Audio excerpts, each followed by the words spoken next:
Welcome, everybody. Just bear with us as everyone comes in from the waiting room. You're in the right place. You're with Surrey Wildlife Trust this afternoon, and we're going to have a wonderful webinar and presentations about wonderful beavers. So I'm just waiting for people to come in so I don't have to bore you with the housekeeping twice. So let's just give that a minute, and the numbers are flooding in. I hope you're all enjoying this lovely sunny weather at the moment. And good that the rain's coming to water the gardens and enhance nature. We need that rain as well. Okay, well, I can see we've got most of the people in, so welcome. My name is Sophie Code. I'm the event manager at Surrey Wildlife Trust, and I have the exciting role of doing the housekeeping for today's webinar. So just wanted to thank you all for joining us. This very special talk. We will be recording this webinar. She says, looking for the record. I think yes, we are being recorded. Brilliant. So we are recording this webinar. So if you have any issues with internet connection, or if you have to dash off to an appointment, you can view the recording at a later date. There will be an opportunity to ask questions. So we would ask everyone to use the Q&A function, which you can be found at the bottom of your screen. Just click on the Q&A icon, and that will bring up a screen for you to type in your questions. And we will try to answer as many questions as possible. If you have any technical difficulties, please use the chat feature. So if you can't hear us, you need us to speak up, or the lighting's not very good and you can't see us talking, or you can't see the slides, please do put a comment in the chat, and my colleague and I will be monitoring that. But as I said, please use the Q&A feature for the questions so we can keep a record of them. Otherwise, it gets a little bit difficult to manage. Wonderful. Well, that's it for today. For the housekeeping, I'm going to hand over to my colleague, Oliver Fry, to welcome our speaker and tell you about the appeal. Hi, everyone. Thank you so much for joining us today. We've got a substantial number of attendees for this afternoon slot, which is really, really encouraging. I just want to say two things, really.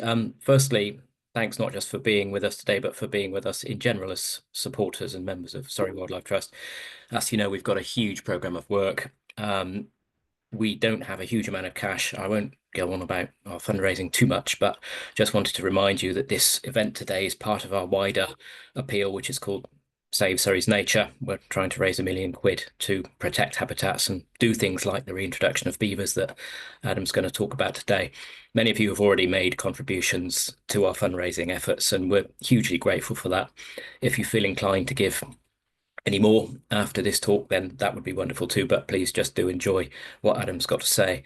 Adam is one of our really important conservation managers who works primarily in the west of Surrey. He manages some 30 reserves, and he's our man on the ground when it comes to looking at how we re-wet and rewild some of those areas, hopefully using Eurasian beavers as our kind of chief ecosystem engineer to enable us to do that really cost effectively. It's really, really exciting to be able to consider introducing this long lost species back into Surrey. It's a species that we think belongs here and could achieve so much for our ecosystems, which are in such trouble at the moment. So without any further waffle, I'll just pass you straight over to Adam Bolton, Conservation Manager for the West in Surrey. Cheers, Ollie. Hello, everyone. I'm just going to share my screen. Let me just get that to the beginning. That all okay, Ollie? Splendid. Brilliant. Perfect. Right. Well, thank you all for being here. As Ollie says, great turnout, especially during the day and when it's nice and sunny outside. I'm Adam Bolton. I'm Conservation Manager for the West, as Ollie said. I manage 29 nature reserves, so that's predominantly lowland heathland, as you can see behind me. I'm not sitting there now, although I'd like to be. And I manage a kind of a mix of habitats, but mainly lowland heathland, and I'm also overseeing Surrey Wildlife Trust's plans to reintroduce beavers, or aims to reintroduce beavers. So I wanted to talk to you a little bit about the beaver, a bit about their ecology, a bit about their behaviour, a bit about the possible benefits of beavers, and also brief you kind of on what we hope to do and our plan going forward. So I will start by just giving you a little bit of a background as to the biology of the beaver. So for those who know a lot about beavers already, some of this might be quite, obvious, but I'm going to start from the bottom and work through. So they're mammals, and they are the second largest rodent in the world after the capybaras of South America. They're herbivores, so their favorite foods are stuff like alder and willow. I visited a landowner in Scotland who'd released beavers onto their land, and they'd say that they'd travel for miles to find willow and alder because that's their preferred food source. But they are very adaptable, so they will eat aquatic vegetation and other plants. They're semi-aquatic, so they move in the water, but they eat on land. And they can be found in slow-flowing rivers or fast-flowing water. So they build wetlands with varied size canals and ponds, and in fast-flowing water, they use the riverbank a lot as kind of shelter, but they'll build lodges and they'll build dams and they'll do burrowing and felling trees and all this kind of stuff to create kind of unique, varied wetland ecosystems. So just a little bit on the zoology of the beaver. So there are two types of beaver: the Eurasian beaver, castor or castor fiber, and castor canadensis. We have fiber, the Eurasian beaver. That is the native species. There is a population of canadensis, as you can see there on the map in blue. That is a North American beaver. They can't interbreed. They are biologically distinct species. We did have a North American beaver released from captivity into the wild in the UK, but there's none of those left. The only ones we've got in the UK at the moment, to my knowledge, are Eurasian beaver, and those are the ones that we'd be looking at reintroducing in the future because they are our native species. In terms of beaver reproduction, the male and female beavers are basically identical in terms of their appearance, so you won't be able to tell the difference by looking at them, which one's a male and which one's a female. They live in family groups, and they do have litters most years. The young are called kits, so they have between 1 and 4 kits in late spring that tend to stay in the lodge until June, July. And when the carrying capacity is reached, so the carrying capacity basically is the highest amount of beavers that an ecosystem can support. So when that carrying capacity is reached, the parent female will stop ovulating and won't produce any more litters. So they will stop breeding when there's no more space for any more. So they kind of fill up their ecosystem and then kind of stop the reproduction effort. And youngsters will stay in the family group for several generations whilst not producing, but they can spread out from the family group to find other territories and form their own families. So territories, they are highly territorial. As you can see from this beaver, they use sticks to sword fight like lightsabers. I made that up, but they are very territorial, and they will build small mounds along the edges of their territory and mark them with their scent. So they are quite aggressive to other beavers, and 15% of beavers in the wild die of bite wounds from other beavers. So they can be very aggressive to each other. But the territories start really large. So a beaver territory can be anything from between 3 or 4 kilometers to up to 20 kilometers of river or wetland system.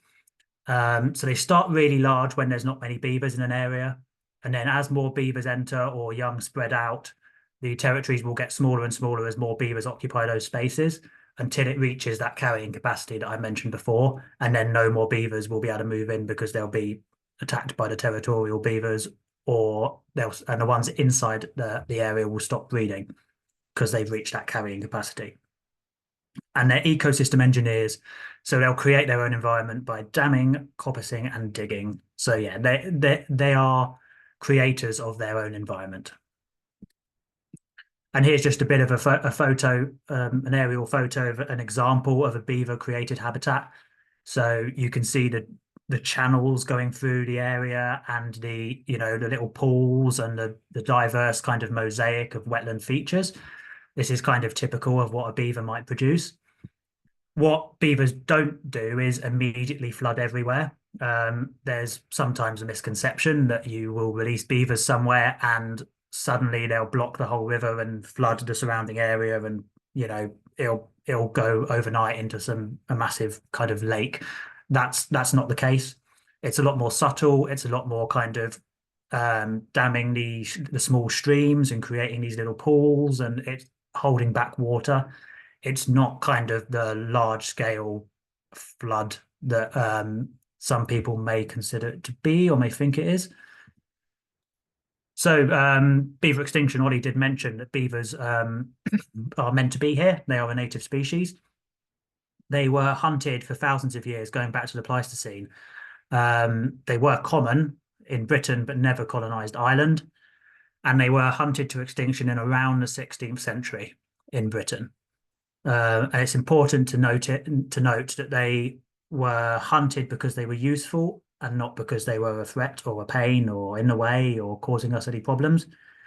They were useful because of their fur and stuff like that. So that's why they were hunted. As a lot of things are. A lot of things have gone extinct because of our activity and our hunting. And there are 4 genetically distinct areas of Europe where they are still present from those previous populations. So that's Norway, Germany, other parts in Bavaria and Eastern Europe. So those populations are still kind of genetically similar to those original beavers, basically. This is a kind of example of some of the species which may benefit from a beaver reintroduction. Those eagle-eyed nature lovers amongst us may notice that this isn't an English scene. We don't get black kite very often, and we definitely don't get middle spotted woodpecker. This is an example from continental Europe, basically. Same species of beaver, but you can see here how a lot of fish species are benefiting. You've got small birds, like small kind of wetland birds like little grebe and other species of duck. You've got amphibians like the frogs and the tree frogs. Again, that's a European one rather than an English one. And you've got stuff like the grass snake, which will be feeding on the amphibians. You've got the kingfishers and the ospreys that will be feeding on the fish. You've got wild cattle, red deer and wild boar on this example, which will be grazing on the lush grass that's kind of brought through by all of the re-wetting. You've got the black kite, which will be feeding on a lot of the stuff which feeds on other bits, part of the whole food chain. And you've got the nocturnal bat and the middle spotted woodpecker there, and the fungus that will be benefiting from the deadwood created from beavers felling trees. So this is just an example of the kind of habitats and the kind of species that benefit from beavers being introduced. And you'll see under the title there, it says a keystone species. So that's basically a species that is essential to the creation of the ecosystem. So they create their own ecosystems in their behavior. So they're fundamental to the way that this ecosystem functions. So beavers as water engineers. They regulate water flow in both times of floods and drought. So when beavers dam, they hold water back and kind of keep water pulled to the side of the stream or the river. And this means that those areas stay wetter in periods of drought, but it also means that areas downstream are less likely to flood at times of flood events. They improve water quality, so they filter pollutants out of the water, and they also reduce sediment buildup, which can have a lot of various effects, various positive benefits for the other species that live in the river. And they create fertile ponds, which are the basis of life for many others. So that can be hugely beneficial for species of amphibian, frogs, toads, newts, as well as species of invertebrates like damselflies and dragonflies that may benefit from these ponds as part of their life cycle. Little bit about the distribution of beavers in Britain. So Scotland has the most. Scotland have had wild release of beavers, has been legal in Scotland for a number of years. So there's about 2,000 beavers currently in the wild in Scotland. England has about 1,000 beavers, 30 enclosures, of which 200 beavers are currently held within. That may be slightly more now since these figures were worked out, but a licensed wild population on the River Otter and an unlicensed wild population of around 200 beavers in Kent make up the rest of the numbers. So these unlicensed wild populations are what some people refer to as beaver bombing.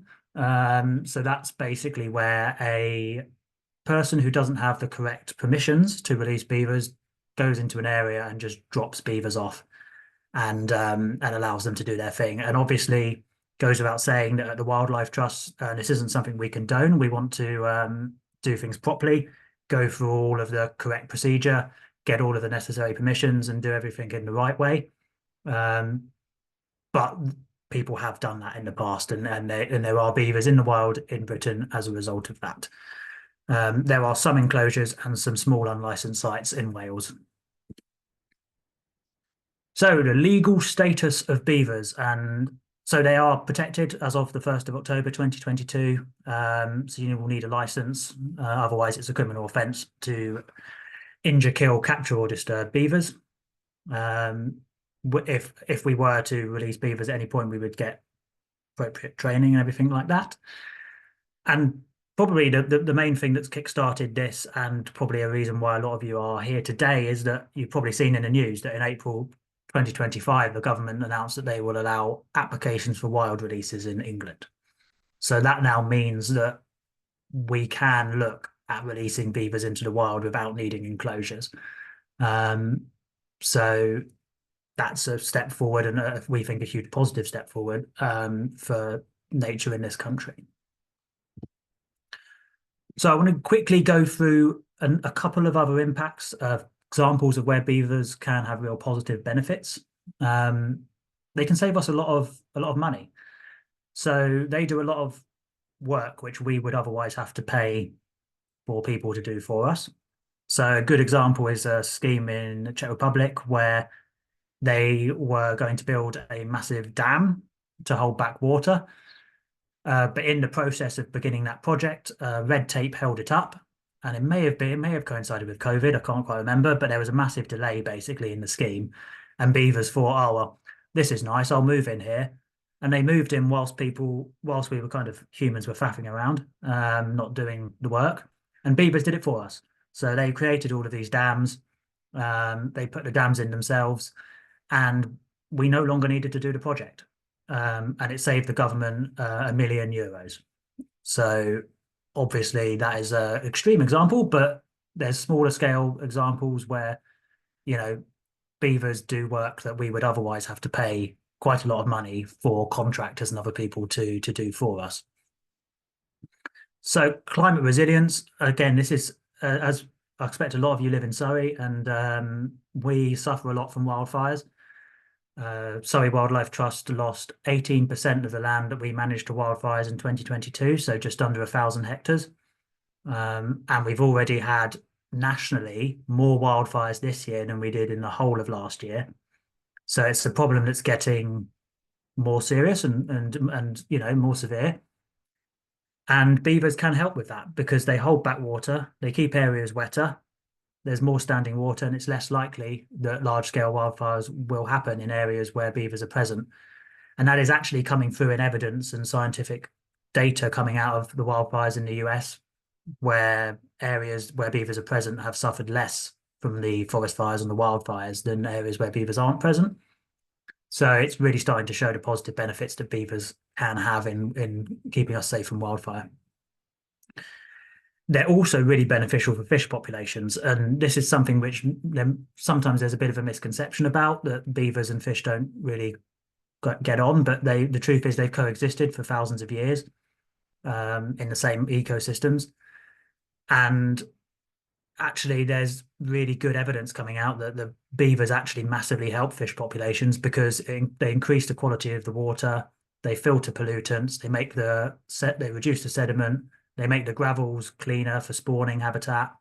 And that's shown from the 5-year trial that was done in Devon on the wild beaver population there. 37% more fish were found in ponds or rivers associated with beavers compared to ponds and rivers that weren't associated with beavers.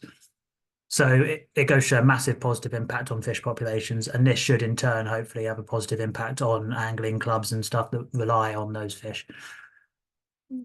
Carbon storage is another potential. Keeping areas wetter is really good for holding more carbon in the soil, and that can help. Every little helps when it comes to fighting climate change, and that can be a really big benefit. And as I've mentioned, it does genuinely help reduce the flood risk. The flood, an example being in the Devon trial, where beavers built 6 dams, I think, upstream of East Budleigh. And the flooding that town experienced after the beavers had built those dams was massively reduced compared to what it was before they built those dams. So you can start to see some of the positive impacts that beavers can have, along with all of the other ecosystem benefits that they bring by just making the ecosystems healthier in general. You get more pollinators, they pollinate crops and plants, and the whole system is just healthier as a result of beavers being introduced. So a quick summary before I talk to you a little bit about Surrey Wildlife Trust's hopes and dreams when it comes to beavers. So they're an ancient native animal, so they are meant to be here. They're native to the UK, and they were here until we wiped them out effectively. They're a keystone species and have a disproportionately positive impact on biodiversity compared to a lot of other species. It's a species that releasing beavers would have a much bigger benefit than releasing some other species because of the impact that they have in creating those environments. As I say, they create their own environments and they can find food almost anywhere. They're not very fussy, although they do have a preference for willow and alder and stuff like that. They're not dangerous to us or to dogs or other things like that, and they don't carry diseases that are a threat. Caveat that with they will, if a dog goes and attacks them, I'm sure they'll want to fight back, but they're not dangerous. They can easily be managed within human infrastructure and agriculture. So with the right procedures put in place and the right experienced people working on the projects, beavers can easily be managed where they might conflict with, for example, localized flooding on farms as one potential conflict, but these can easily be managed by dam control and stuff from trained and licensed individuals. They create wetlands and landscapes that farming and urban development has eliminated for hundreds of years. So I'll quickly mention a study that my colleague Ben Siguri is doing or has done, where he looked at taking core samples from ponds on Chobham Common to see what the habitat used to be like versus what it's like now, and basically found that in times gone past, in the last few hundred years, we used to have a lot more wetland.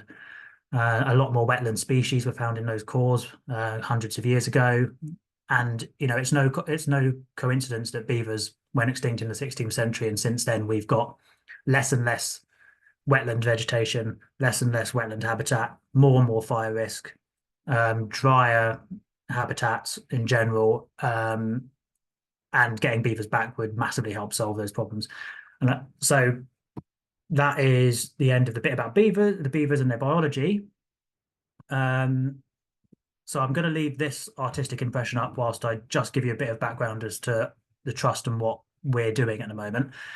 This is an artist impression that we've had drawn up, just to kind of give you an idea of what the kind of species that might benefit from beaver reintroduction in Surrey.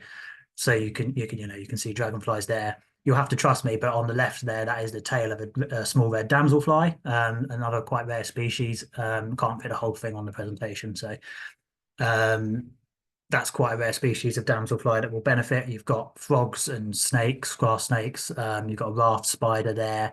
This is an example of like a lowland heathland setting, but beavers will benefit various, many different habitats. So what are we doing? I've somehow, despite the fact I manage 29 sites, I've somehow also got the responsibility to look at releasing beavers, which is something I'm really passionate about. So I'm happy to be incredibly busy all the time, 'cause it's something I care about and I feel really passionate about. So I basically started writing a feasibility report. I'm going to be intentionally vague on some of the sites, so forgive me. But the reason for that is that I don't want people getting their hopes up if we don't end up going through with any particular project for various reasons. So I'm going to be a bit vague on the exact locations of some of these things, but all will become clear if we get the go ahead for these things. So I started working on a fenced enclosure release of beavers on a military site in Surrey. I started writing a feasibility study for that, and the reason I did that is so that I and the trust could gain experience and knowledge on beavers and how they behave and how to look after them, how when to release them, how to monitor them, all this kind of stuff. And that was really beneficial. And that, I'm still working on that feasibility study in the background, but with the government's new guidance and the wild releases being authorized, our attention has shifted to looking at a wild release because the government no longer want fenced releases where possible. They would rather a wild release. So there was a deadline of the 2nd of May for expressions of interest for wild releases. So we have submitted an expression of interest to release beavers into the wild, and that was submitted before the deadline on the 2nd of May to Natural England as the governing body for the environment. And we are awaiting a response from them, which will come within 6 weeks of the deadline. So we should know by the middle of June as to whether or not we've been successful with that expression of interest. If we are successful with that, we then are invited to submit a full application. If we're successful with that, then we can look at releasing beavers. So it's still, there's still hurdles that we need to get over. There's no guarantee that we'll be successful with either the expression of interest or the full application, because there's a lot of moving parts. Natural England have obviously a difficult job to do with selecting which projects they want to go forward with at this stage. So they may well say we like the idea, but not for this round, and they might come back with feedback or that kind of thing. So there's no guarantee that it will go ahead this time. But what I can guarantee is that the trust are very passionate and believe strongly that beavers in Surrey would be a huge benefit to our biodiversity and our wildlife, and it's something that we're keen to see happen. Even if it's not in this round or if it's not through this application process, we're keen that it happens in some capacity at some time, because it's something we're very passionate about and we think it is massively beneficial, and the positives massively outweigh any risks that are there, in our opinion. So we wait. And we will discuss with Natural England as the governing body, regardless of the outcome, and then work forward from there. And even if the door gets closed to us for beavers in the immediate future, we will still look at other ways of re-wetting our sites and re-wetting our heathlands, because we want those positive benefits of holding back water, the climate resilience, of all of this kind of stuff. So we'll be looking at other ways of natural flood management to kind of keep areas wetter. So that might be by building our own little dams with volunteers or whatever it might be. So there's lots of options. There's lots of positive ways forward. But obviously, I don't want to get anyone's hopes up at the moment, because we are a way off actually releasing them on the ground. But we are putting a lot of time and effort into getting to that at some point in the future. So hopefully that brings you up to speed a bit on our plans when it comes to beavers, and a bit of information about beavers and their ecology. So I believe we've had some Q&A questions put in before this talk started. So I will hand back to Ollie and the team to go through some of those questions, fire them at me, and then any other questions you have, I will do my best to answer them. Ollie. Well, thank you very, very, very much, Adam. That was great. I hope everyone listening and watching agreed that there was tons of really fascinating information there. I think the thing that I took away from it that's most kind of inspiring really is it reflects the Trust's plans to carry out kind of landscape scale conservation and to transform the biodiversity and increase the biodiversity and bioabundance on a landscape level, which is a huge priority given the climate and nature crisis. And we very much hope to be able to report back in future years that we've used beavers to help us do that. But even if we don't, we will be carrying out that kind of ambitious work, re-wetting, transforming landscapes for the better. Thank you very, very much to everyone who submitted questions. Some of them I think can be kind of rolled up together. I can handle a couple of them myself before we bring Adam in. I think beavers were exterminated for their scent glands and their fur, not because people wanted to eat them. And obviously, Adam's already made the point that the beavers, if we do release them in Surrey, will not be in enclosed areas. They will be wild releases as per the government's new licensing regime. I'll move on to the specific questions that you've kindly put to us now. And this is an interesting one. Somebody's asking, will beavers continually fell trees even after they've established themselves in territories, or do they rely on existing regrowth? In short, do they go around chopping trees down even though they've got a territory established? No, they will. They do. They are constantly feeding and stuff like that. But I've been to a couple of places in Scotland when I was on holiday, actually, because I can't, busman's holiday and all that. Can't even get away when I'm on holiday. But I've been to a couple of places where they've released beavers in Scotland, and you see a lot of the regrowth kind of where they've coppiced a willow or something, and regrowth has come through, and you can see feeding signs on a lot of that. So they'll do a bit of a mix of both. But there is a lot of kind of small and medium-sized alder and willow along some of the rivers in Surrey and some of the areas that we've been looking at. So there's a lot of food source, and I don't anticipate a risk to forestry or to woodlands or anything like that. And in fact, thinning out a bit of woodland, creating a bit of deadwood, I think could be really beneficial. Great, thanks, Adam. And the coppicing itself is great for bird life, isn't it? And it provides around banksides. Yeah. Are you anticipating much opposition to beaver reintroduction in Surrey, and how do you plan to approach that? Hopefully not much. Well, no, I mean we've done some engagement already, and we've reached out to quite a few people already when we were looking at drawing up the expression of interest form.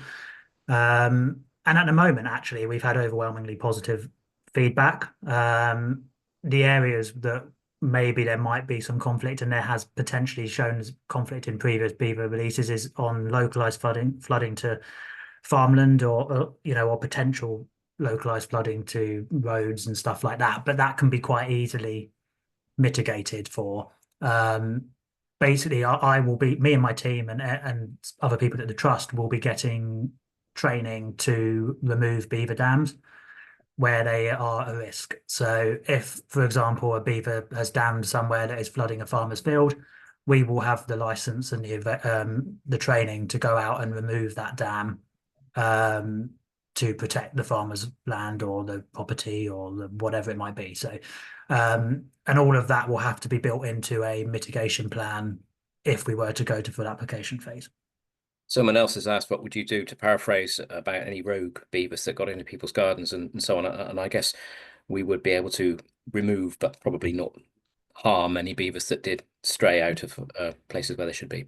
Yeah, we've got a really good relationship with the Beaver Trust, who do a lot of trapping and relocating of beavers and stuff like that. So that can easily, if beavers do decide to set up camp in somebody's garden or something, we can easily move them on. But I don't imagine they would choose to do that because there's so much good natural habitat in the area.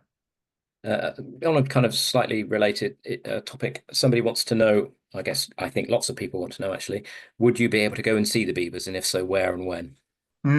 It's a good question. Beavers are quite highly nocturnal. So I did try and see them when I was in Scotland, and I didn't have any luck. I was sat on a bench freezing until about, I don't know, till like an hour after dark. I'd sat in front of where I'd seen their feeding signs, just hoping they'd come and feed and stuff, and I didn't see them. So you will be able to see them if they're kind of, if you're lucky enough to be in the area when they're moving through. I saw an amazing video of them. I can't remember I might be wrong on this, but I think it was Canterbury. I think you're right. Was it Canterbury? Yeah, where they are actually in the city, in the town, And there was an amazing video of one just swimming through the stream in the middle of the day in the middle of Canterbury town centre. So you may well, you could see them, but it might be they will be roaming quite a large area. So, and they're nocturnal, so you would probably have to be quite lucky. But it's not impossible. I actually, when I was a small boy, I went to Canada and I saw American beavers, and well, I know we're not going to introduce American beavers, but the sight of them slapping their tails on the water and kind of squishing around in the margins was an incredible sight. And if people do get the chance to see them, even if briefly, it really is an inspiring thing, isn't it? They're substantial animals. Yeah, yeah, and there was a story. I can't remember the beaver's name now because it did have a name, and it was a very human name, which made it even funnier. But there was, Brian or something. yeah, something like that, or Bob or something. Sorry to any Bobs might be on this call. Great name to choose. This beaver basically turned up in a pub in the middle of a city centre, and it walked through the pub, just walked past these people and just went and sat and fell asleep in the beer garden, which, let's face it, we'd probably all want to be doing right now on this lovely sunny day. But people didn't believe it when they got a phone call.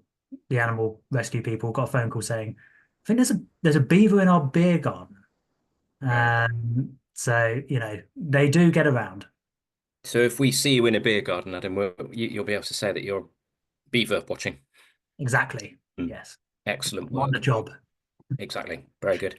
One of our volunteers has kindly asked if there's anything they could do to help with the reintroduction of beavers. If we get the go-ahead to release beavers, then there will definitely be plenty of opportunities for people to volunteer with us to get involved. We will probably need people's help to monitor areas where there's beaver activity to kind of see where they might be building their dams, possibly do surveys, that kind of thing. So yes, definitely. At the moment, no, purely because we're kind of waiting to see what happens. But if we do get the go ahead, then definitely we'll be engaging with local groups, community groups, and obviously our volunteers as well, to ask for any help people are willing to give us, basically. Fabulous. And the re-wetting of heathland habitats in particular will go ahead in any case, won't it? So there'll doubtless be opportunities to help with that too. Yes, definitely. We'll be looking at other ways of re-wetting if we aren't given the go ahead with beavers at this point. I'd better crack on a bit because we don't want to detain people too long, and I think we're due to finish at 3. So very quickly, how many viable release sites could there be for beavers in Surrey? Don't know yet, I guess, is the answer to that. No, don't know yet, but quite a lot, I would say, because beavers are reasonably adaptable, and there's quite a few good river systems in Surrey. You've got the Wain and Mole and various other rivers. So there's plenty of potential places that beavers could be released. And of course, they would spread, wouldn't they? Reasonably widely. They would, yes. This is where the changes come from fenced releases to wild releases, because now the idea is that we would like beavers to disperse into other areas. So that's as part of the expression of interest, you have to kind of demonstrate how they could spread and where they might spread to. So yeah, there has actually been a beaver on, beavers seen in Surrey at points in the last few years where one's been released rogue or has come in from a different area or whatever. I don't know if there's any reports still about, but there have been beavers at times. I know, for example, there was one on the way for a little bit, but I don't think it's there anymore. And I'm pretty sure that someone, I can't remember who it was, but another organisation told me that they had 3 reports of platypus sightings in Surrey. Oh, excellent. So Did you do that? Yeah. my money would be on beavers rather than platypus. Yeah. Yeah. Unless somebody's been platypus bombing. That would be Is platypus bombing a thing, possibly? Not that I know of. It's probably too cold over here, I'd say, even with this weather for platypi or whatever the plural is. Yeah, we can rule out platypus bombing.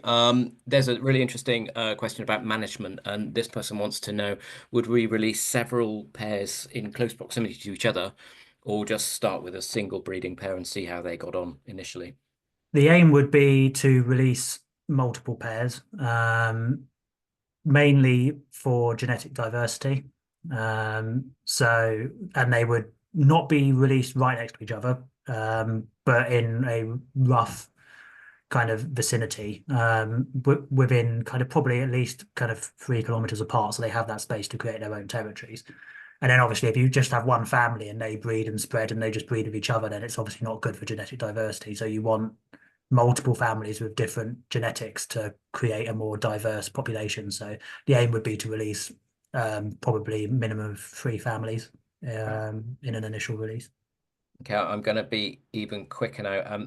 Are beavers threatened by foxes, cats, etc.? I know that the young are threatened by foxes, badgers, and birds of prey, but that's not necessarily a bad thing, is it, Adam?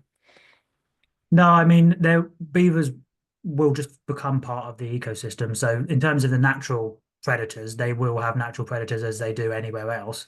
Yeah. And that will keep their population, under control. The adults, I can't, I wouldn't want to have a fight with one, put it that way. So they've got very big They are front big teeth. animals, aren't they? Big, Yeah, they've strong got things. big front teeth. So they aren't a risk to people's dogs, but equally if a dog goes for them, I think there will be a small standoff and the dog will realize it's probably not worth the effort. So Dog I can't don't stay underwater for very long, can it? Whereas the beaver can. exactly the beaver will flee and go underwater and Yeah. then be gone. Somebody's worried about drought, which of course is becoming more of a problem, and has rightly said that putting beavers in place would be a part of our attempts to stave off the threat of drought and indeed wildfires. But they want to know how beavers would cope if water did become scarce. Well, the very nature of beavers and the way that they work is that they basically they gravitate to the water. So where the water is left, they will gravitate towards it. So and they will create and increase the extent of water by their Yeah, behavior.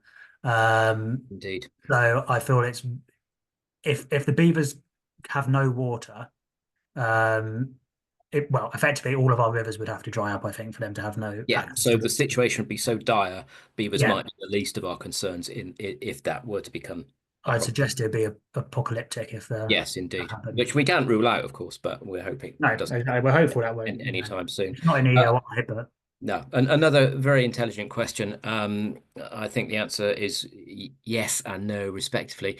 Will beavers encourage waterfoals? We hope so. And would they deter mink? Adam, I don't know. yes to the watervole, definitely. The increase in the available habitat and the increase in water quality would help watervoles. We've actually spoken to the Water Life Recovery Trust, who are working on watervole reintroductions and the mink program and stuff like that, and they're supportive of beaver introductions because they see it as a real positive for watervoles. Yeah, and a myriad of other species. And a myriad of other species, exactly. I'm not so sure on whether they would have any direct impact on mink one way or the other, Unlikely, isn't it, I think.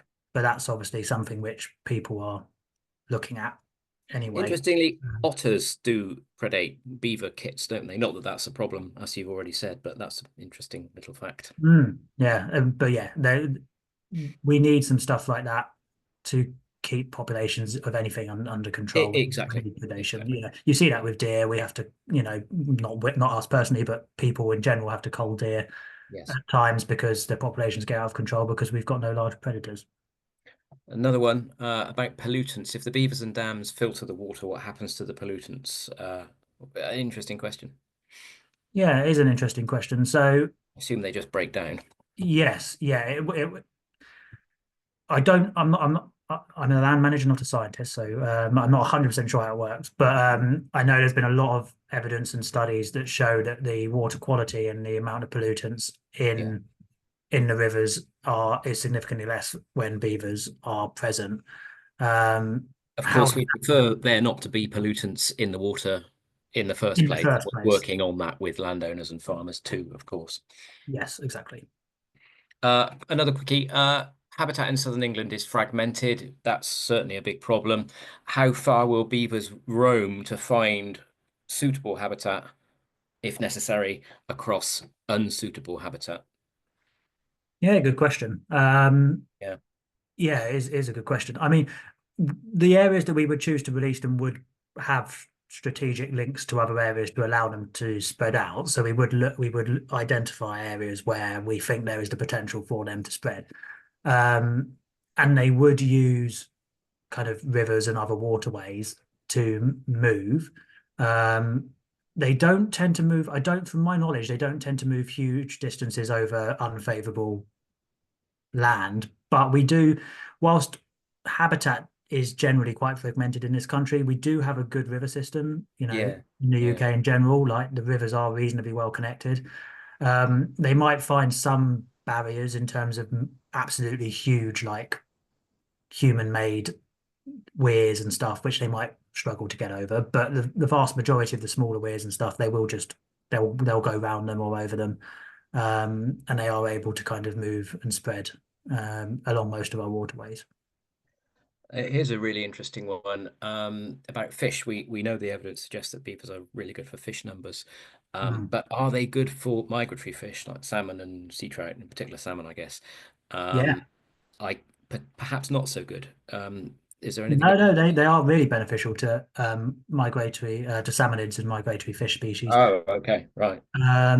There was the Beaver. I wasn't able to go, unfortunately, but the Beaver Trust did a screening of a new documentary that they've had done, which was Balancing the Scales, I think it was called, cleverly, because it was about the interaction and the kind of the connection between salmonids and beavers. Right. And these are species that, particularly in areas like North America, but also in this country, have been coexisting for thousands of years. And the data shows that in areas where beavers are present, trout and salmon do a lot better than in areas where beavers aren't present. They can move over beaver dams. Beaver dams aren't so huge that they stop. Can't get over them, right? You see all these videos. I'm sure a lot of you have seen the videos where kind of bears are catching salmon on jumps. And of course, salmon and beavers have lived in harmony, so to speak, for millennia. Yeah. And you see them jumping up those rock falls and those waterfalls and stuff like that. Beaver dams won't be that high. They'll be a lot easier to pass over than some of those structures which they navigate anyway.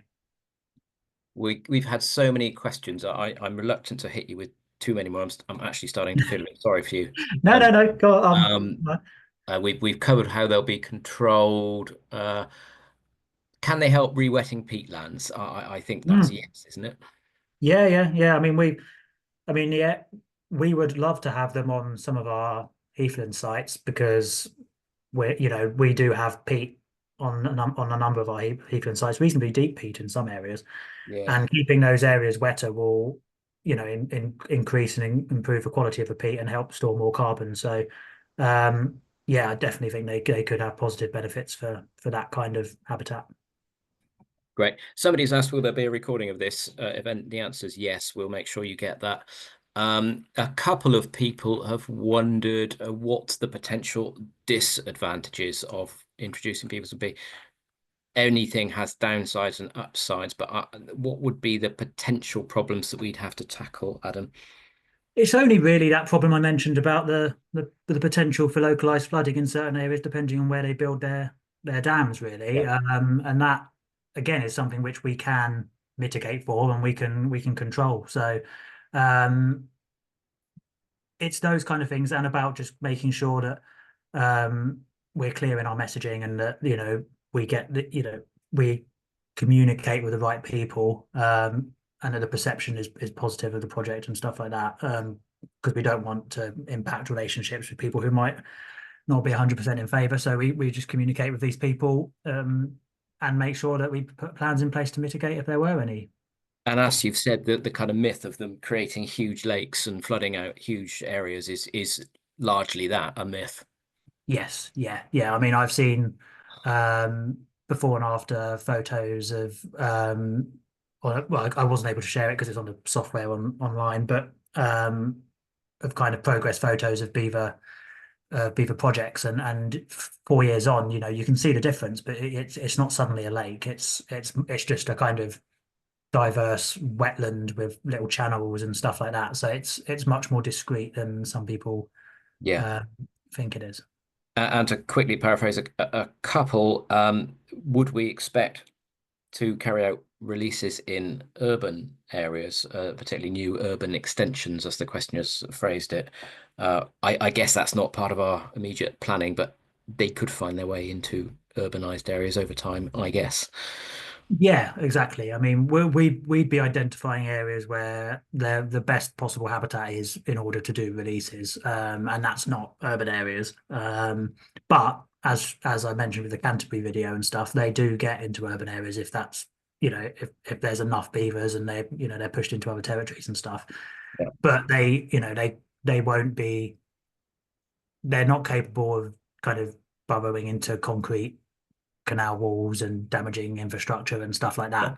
So they need trees, they need food, so they don't want to be in the middle of Canterbury all the time, because they won't have the food or the places to burrow and keep safe. So. As you said earlier as well, populations tend to be quite self-limiting based on the suitability of territories that are available. Exactly, yeah. Yeah, I think that's broadly it. You've covered, there have been a few more questions around what they eat and where they fit into the food chain, but I think you've largely covered that. They're harmless herbivores and they don't predate other animals and are predated on as young by existing native predators to some degree. Somebody's asked what I think must be the best question of the day. If their numbers increase sufficiently, would this person be able to eat them on Fridays? If I eat them on Fridays, I think probably not, because they'd be No, by law. I don't think we'll get a license to do that, unfortunately. No. I say And unfortunately. they are a selective species, a protected species too, aren't they? Exactly. Yeah. So No, I'm sorry, but they are off the menu. no eating of beavers. No. That sounds like a very substantial note to end the seminar on, don't you think, Adam? Yes, I think so. Just thank you everyone for coming along, because the number of you that are here on a sunny weekday and stuff shows how interested people are one way or the other about beavers. Yes. And yeah, to echo what Ollie and the others said at the beginning, hugely appreciate people turning up, hugely appreciate anyone that's able to help with our appeal and anyone who already has helped.